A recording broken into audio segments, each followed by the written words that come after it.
د وفاقي حکومت لخوا د اپیکس کمیټې د فیصلې لاندې اطلاعات دي چې حکومت د ملک د نورو برخو په شان په ملکن ډیویژن کې هم د نان کسٹم پیډ ګاډو په ضد د کاروایی فیصله کړې ده او په دې سلسله کې متعلقه ادارو کسٹم او ایکسایز ذمہدارو ته ذمہداري حواله کېدو خبرې کیږي په کوز در کې هم د کورونو نه علاوه پسونو بارګینونو کې پزرونو قیمتي ګاډي موجود دي د حکومت د فیصلې په حق لا د بارګینونو د مالکانو او ولس وینا ده زمونږ په وطن کې چې دا په سوشل میډیا باندې کم لغه مونږ ته ملاویږي د ان سی پی ګاډو په باره کې نو د دې لپاره دی قانونن تور چې مخکې هم په قانون تور باندې دا په دې ملک کې چلیدلی دي او بیا دې هم د هغې طریقه باندې په قانونن تور باندې وچلیږي که په قانون کې نو دلته کې مونږ ته په هغه طریقه باندې پرېږدي او که په قانون کې نه نو بس بیا کې دوی بندوي نو بندېږي خو که زمونږ په ملک کې په مونږ باندې ټیکس نه او د وخت نه د پخواني دور نه په دې ملک باندې نه نو وس دی را باندې هم نه لګوي او بل زمونږ په دې ملک کې چې کم سیلابونه کم د زلزلې د لاسه کم آفتونه کم د جګړې د حکومت او د عوامو راغلي دي کم نقصانونه شوي دي نو دا پسمانده علاقه ده چې دې سره دیو دا کار وکړي نو دا به بالکل د دې ځای نه د خلکو هغه جنازه وباسي نقصان به ډېر زیات وکړي دا غریب خلک دی نه د دې خلکو دونه غټ جایدادونه شته دی نه د دې خلکو دونه غټې پلازې شته دی نه څه کارخانې شته دی نه ورته حکومت دلته څه کارخانې او څه لګولي دي چې هغوی راشي او په هغې کې خپل خلک په کار کړي دغه خلک دي او دا غریبانان خلک هم په دې ملک کې په دغه کټ ګاډو په دغه ان سی پي ګاډو باندې خپله روزي ګټي او خپل وخت پې اړوي د مهنګایۍ سره په یو طرف باندې مخ دي او بل طرف ته را باندې د حکومت د طرفه دغه شانته کې ټیکس راځي نو دا زموږ دپاره ډېر غټ زیاتې دی موږ یې برداشت کولی د عوام نه شو زموږ دپاره دا ښه خبره نه ده زموږ دپاره دا ښه خبره ده چې موږ ته حکومت دا ګاډي دغه شان په دغه خپله توله باندې پرېږدي او یا کسټم په داسې طریقه د خلکو له ورکړي چې په هغې د خلکو وس راشي په دې کې داسې خلک شته دی چې د هغو سره به ګاډه وي خو د کسټم وس به یې نه کېږي داسې خلک به پکې چې د هغو به کېږي وس نو ټول یو شان خلک نه دی نو دې له داسې ریلیف ورکړي چې دا خلک د هغې نه پیدا واخلي او خلکو ته نقصان میلاو نشي او پیدا ورته میلاو شي حکومت چې اوس کم زیاتې راغیستی دی زموږ د قوم سره او بیا زموږ د ملاکنډ ډیویژن سره ځکه چې مونږ د زلزلو سره د سیلابونو سره د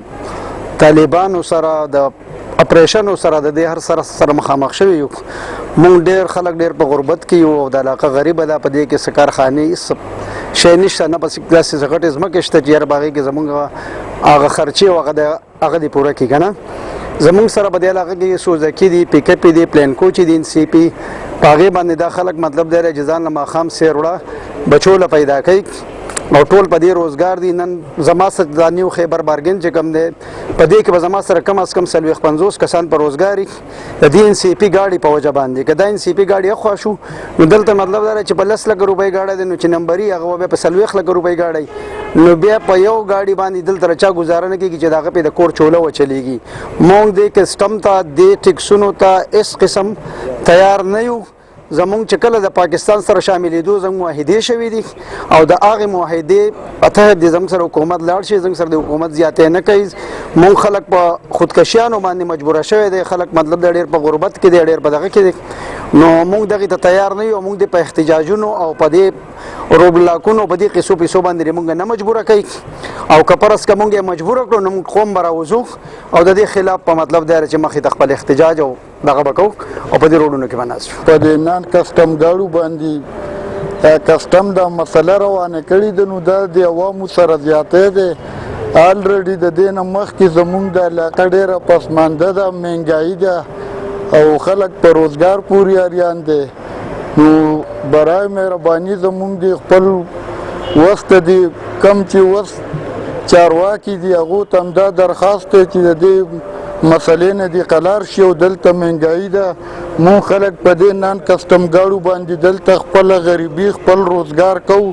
دا په مونږ مه بندوئ دلته چې کوم دی 40-50 ډیلران دي د هغوی یو دوه ګاډۍ د هغوی دغه رزق دی نو زه درته سوال کوم چې دا دوی ده نونۍ د دوی نه یو کسټم جوړ ګاډۍ به زموږ پکې کاروبار دی پکې رزق دی موږ ځان بدلو بل څه کار زموږ نشته که دا ختم بیا به ګاډۍ خرڅو بل څه نشته جایداد نشته بل څه نشته او دا ګاډي دي زموږ سیستم پې روان دی که دا حکومت بند کړو بیا زموږ څه بلې وسیلې نشته او دغه بس ګاډي به راوړو خرڅو دا ګاډي زموږ ته مهرباني نه دي بندوي د ځینې کسانو وینا دا هم ده چې د بلوچستان قبایلي زمشو ضلعو او ملکن ډیویژن نه زیات نان کسٹم پیټ قیمتي ګاډي په پنجاب او سند کې د سیاستدانانو غټو افسرانو کارخانه‌دارو سره موجود دي. اول د هغې په ضد کاروایی پکار ده. د پنان کسٹم پیټ گاډو کې نو دا خدا را چې دا څه د نن خبره نه ده. دا ګاډي راځي په کم طرف، دا څه د اسمان خو نه راغورځيږي چې د اسمان نه راغورځيږي. دا په دې موټر وې راځي، په دې کې چې 100 روپۍ اخلي کم محکمې چې په دې کې چې د مولویست دي هغه خلاف ولې کاروایی نه کوي. ټول نه لاول د هغه خلاف کاروایی وکړي چې بارډر باندې په خپل بدلته مسله دغه شي. او دا ګاډي چې د یوازې زموږ په ملکان ډیویژن کې نه دي، دا یوازې په کوټه کې نه دي، دا په زونونو کې نه دي، په جنشانو کې نه دي. دا ګاډي د ټول نه زیات چې د پنجاب صوبه کې پسند کې د غټو خلکو سره ورسره دي. دا کمی لگزیز چې د خلکو سره ورسره دي، کمی ویټي ورسره دي، کمی ریوګان ورسره دي، بار ملکی امپورټډ چې وتا غوي چې د امپورټي دا غو نن کسٹم پیټ په ډبلینګ کې چلای. دا دغه غټو خلکو نه لاول دغه ګاډو ته پوس وکړي شي چې دا ګاډي تاسو په کم قانون کې چلوي. هغه باندې په کروڑو روپۍ ټکس دي نو هغه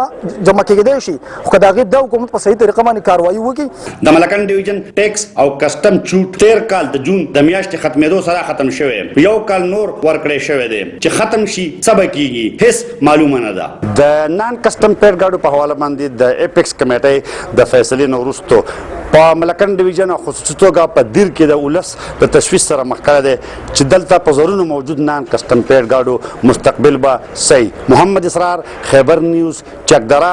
کوزدر.